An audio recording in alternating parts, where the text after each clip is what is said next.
Good evening. With 10 Democrats running for the second congressional seat vacated by Ed Case, their big concern is simply getting a chance to be heard. That's right, Sherry. And to that end, organizers of a candidate forum tonight came up with a new twist to campaigning. You probably heard about speed dating. Well, now what we're going to talk about is speed politicking, or well, that's exactly what it was. Speed date campaigning. Joanne Shin kind of attended the forum and telling us all about it tonight. It was interesting. Yeah, Dash, you know, with so many Democrats running for the same position, organizers needed a quick, efficient way to give each candidate equal face time. And this was their solution. Ready? Runners on your mark. It's not your traditional gong. Go! But this isn't your typical candidate forum. I'm running for Congress. Organizers needed a way to showcase their Democratic candidates. And it became obvious that was just too unwieldy. We have 9 candidates. The solution, bring them to one place. One of our members came up with an idea of having political speed dating. 7 candidates speaking at one time, 1 candidate per group, 2 others waiting on the sidelines.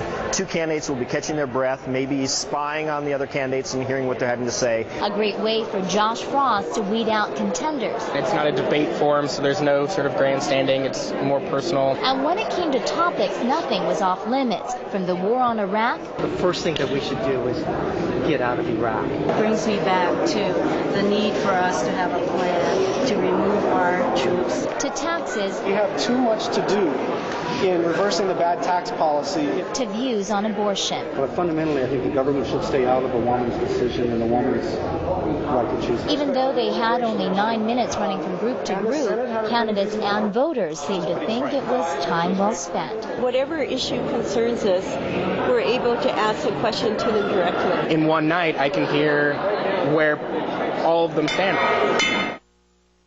And out of the 10 Democrats who filed by yesterday's deadline, all but 1 showed up tonight. Kind of looked like a neat idea. Now you, as a voter, you had a chance to kind of bounce from group to group. You didn't get the whole 9 minutes, but did it seem like it was worthwhile? Can you kind of get a grasp for it? Yeah, and I think one of the beauty of this is that it was a relaxed environment, and you could ask whatever was on your mind, and that you could speak to the candidate in a very intimate, relaxed manner, and if you want to hear more, you could do so. You were free to do so. So that was the beauty of it. Good idea to kind of learn about the candidate and at least maybe weed some out, do research. Good stuff. All right, Joe. Thanks.